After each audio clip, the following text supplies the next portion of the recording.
नमस्कार मित्रों, आप सभी का फिर से एक बार हार्दिक स्वागत है हमारे इस YouTube चैनल पर। दोस्तों, हिंदू धर्म में नवरात्रि के महापर्व को बहुत ही शुभ और मंगलकारी माना जाता है। नवरात्रि की जो 9 दिन होती है वह गंगाजल के समान पवित्र मानी जाती है। यह एक ऐसा शुभ समय होता है जो भक्तों के लिए खुशहाली की सौगात लेकर के आता है। और आपकी जानकारी के लिए बता दें, शारदीय नवरात्रि में माता दुर्गा जी स्वयं धरती पर वास करने आती है और अपने भक्तों पर कृपा दृष्टि बरसाती है। इस बार 2023 में शारदीय नवरात्रि की शुरुआत 15 अक्टूबर से हो रही है और उस दौरान माता रानी जी धरती पर वास करने के लिए आएगी। दोस्तों, हमारे धर्म शास्त्रों में ऐसी मान्यता है कि जब भी माता रानी धरती पर वास करने के लिए आती है और वह अपने वाहन सिंह को वाहन के रूप में लाने की बजाय हाथी को वाहन के रूप में लेकर आती है और धरती में वास करती है, तो यह धरती के लिए बहुत ही ज्यादा शुभ संकेत होता है। और इस दौरान अगर कोई व्यक्ति माता रानी जी की विधि विधान से पूजा आराधना कर ले तो उसे व्यक्ति की गरीबी दरिद्रता शीघ्र ही खत्म हो जाएगी। मान्यताओं के अनुसार शारदीय नवरात्रि में की गई पूजा आराधना से आपको माता दुर्गा जी का वह वरदान और आशीर्वाद मिलता है जिसके बाद आपके घर की बरकत होती है और आपके घर की उन्नति भी होती है, क्योंकि माता रानी जी के आशीर्वाद से आपके घर के ऊपर सकारात्मक ऊर्जा का वास बन जाता है। आपके घर के प्रत्येक सदस्यों को अपार सफलताओं की प्राप्ति होती है। दोस्तों, साल 2023 में शारदीय नवरात्रि 15 अक्टूबर से पूरे 9 दिनों तक चलेगी और 23 अक्टूबर 2023 के दिन समाप्त होगी। अगर आप माता रानी जी की पूजा करके उनकी कृपा प्राप्त करना चाहते हैं तो आप उनके लिए चौकी लगाएंगे, कलश स्थापना करेंगे। तो आपकी जानकारी के लिए बता दें, कलश स्थापना और चौकी लगाने का जो शुभ मुहूर्त इस बार बताया जा रहा है वह हिंदू पंचांग के अनुसार 15 अक्टूबर के दिन 11:44 से शुरू होकर दोपहर 12:30 बजे तक का रहेगा। इस दौरान अगर आप अपने घर पर माता रानी जी की चौकी लगाते हैं, कलश स्थापना करते हैं तो माता रानी जी की असीम कृपा प्राप्त होगी। दोस्तों, नवरात्रि की शुरुआत होने से पहले आपको कुछ बातों का विशेष करके ध्यान रखना पड़ता है। अगर आप इन छोटी छोटी बातों को नजरअंदाज करते हैं और माता रानी जी की विधि विधान से पूजा भी करते हैं तो आपकी पूजा संपन्न नहीं मानी जाएगी। अगर आप शास्त्रों में बताए गए उन बातों को नजरअंदाज कर देते हैं जिसके बारे में हम आप लोगों को इस वीडियो के माध्यम से बताने जा रहे हैं, तो दोस्तों माता रानी जी आपके ऊपर इस प्रकार से रुष्ट हो सकती हैं जिसके बाद आपको माता दुर्गा जी का क्रोधित रूप झेलना पड़ सकता है। दोस्तों, आपकी जानकारी के लिए बता दें, पूरे साल भर में 4 बार नवरात्रि पड़ती है। 2 गुप्त नवरात्रि होती है और साल की शुरुआत में पड़ती है चैत्र नवरात्रि और दिवाली के आसपास पड़ती है शारदीय नवरात्रि। इस दौरान प्रत्येक भक्त माता रानी की कृपा प्राप्त करने के लिए अलग अलग प्रकार के उपाय करते हैं। दोस्तों, अगर आप माता रानी जी का आशीर्वाद प्राप्त करना चाहते हैं तो वेद पुराणों के अनुसार आपको कुछ बातों का विशेष करके ध्यान रखना पड़ेगा जिसके बारे में हम आपको बताने जा रहे हैं, क्योंकि शारदीय नवरात्रि का हमारे हिंदू धर्म में एक विशेष महत्व होता है। इस वीडियो में हम आपको बताएंगे वेद पुराणों के अनुसार शारदीय नवरात्रि शुरू होने से पहले वह कौन सी ऐसी चीजें हैं जिन्हें आपको अपने घर से तुरंत हटा देना चाहिए, और अगर आप इन चीजों को अपने घर से नहीं हटाते हैं तो माता रानी जी आपके घर पर वास करने नहीं आएगी और आपकी पूजा संपन्न नहीं होगी।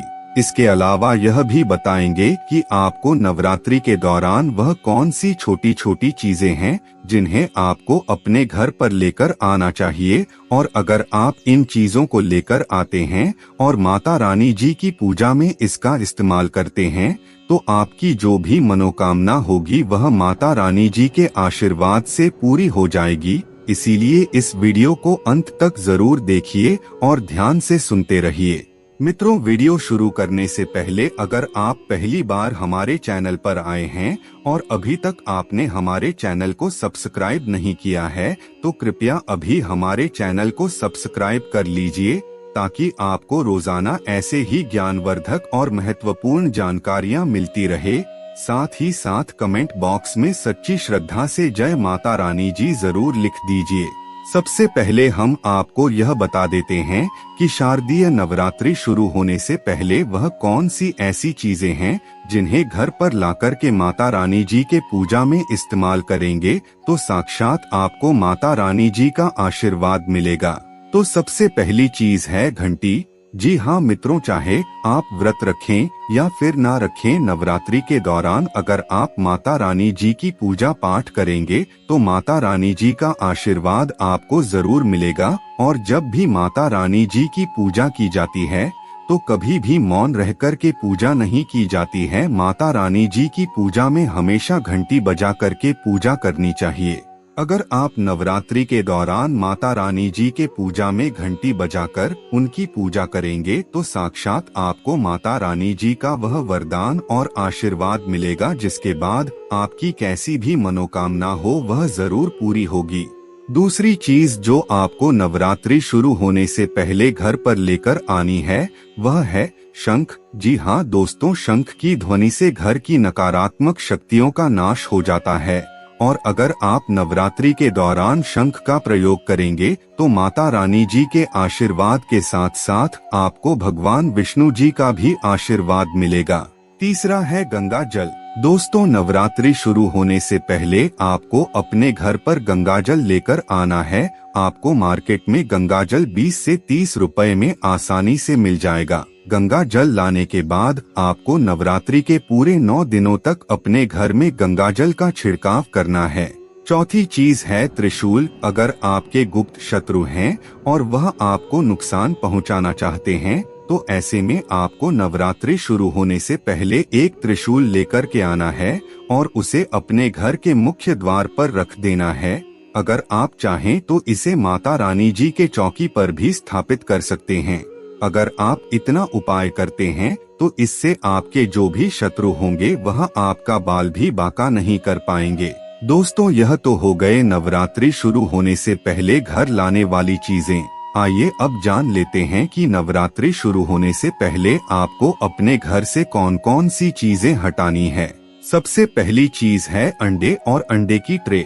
दोस्तों, अगर आप तामसिक चीजों का सेवन नहीं करते हैं, अंडा मछली जैसी चीज नहीं खाते हैं और आप अपने घर पर नवरात्रि के दौरान अंडा रखते हैं या उसका ट्रे रखते हैं तो आपकी पूजा संपन्न नहीं मानी जाएगी। इसीलिए आपको नवरात्रि शुरू होने से पहले अंडे और अंडे की ट्रे को हटा देनी है। दूसरी चीज है शराब की बोतल।